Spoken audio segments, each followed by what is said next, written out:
When a voter would come into the polling place, the electronic poll book would have this screen. Their picture would be there right in front of their face, and they could visually verify the voter. If you were in a small township, maybe without electricity or without some of the conveniences of the modern life, you could have those photographs printed on the paper poll book. This is, of course, a very low cost and very, very high-tech solution to the question of how to bring visual verification into the polling place itself.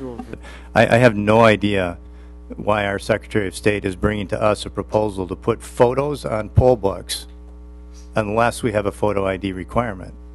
I mean, I don't think we could probably legally even do this if we didn't have a photo ID requirement in Minnesota. I mean, I think this is intriguing. I think I see it a little differently than Representative Downey does. I don't think that this is a either or necessarily. I mean, you know, this is my driver's license. I see this as a means to an end, not in an end of itself. This tells someone who I am, potentially. But if the same information that's on this card, which is a photo from the Department of Motor Vehicles or from the DVS, if this same information is already at the polling place, then if I don't have my ID, it's the same thing as this.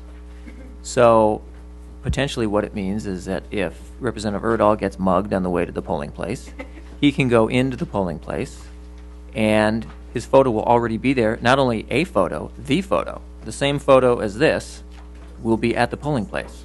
So someone can compare his face and say, Dean, too bad, tough luck, you got mugged on the way in, things happen, but I know it's you because the same photo that was on the card that was just stolen from you, the exact same photo, is in the polling place.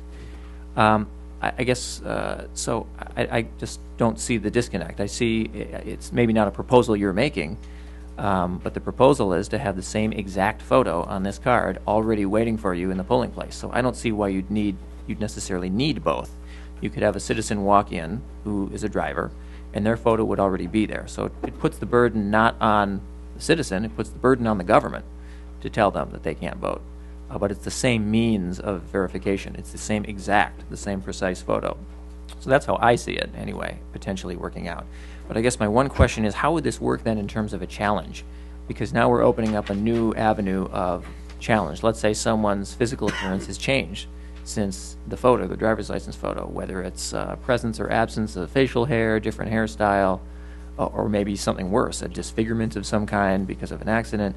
How would that work then in terms of a challenge at the polling place? Secretary Ritchie. Mr. Chairman, Representative Simon, quickly in the language that's structured into the bill that will be moving forward, it says that if there's a question, then two judges of opposite major political parties would sit and have the person sign a sworn affidavit, you know, the normal procedure for handling a challenge.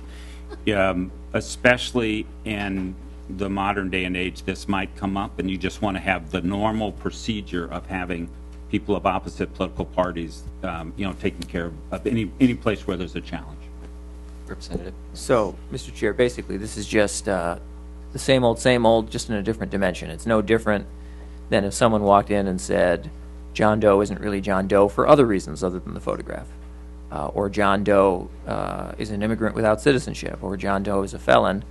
There's no difference here, right? It's just adding a different dimension, but it's settled in the same old way. Secretary? Mr. Chairman, Representative Simon, yes, except you'd have the picture.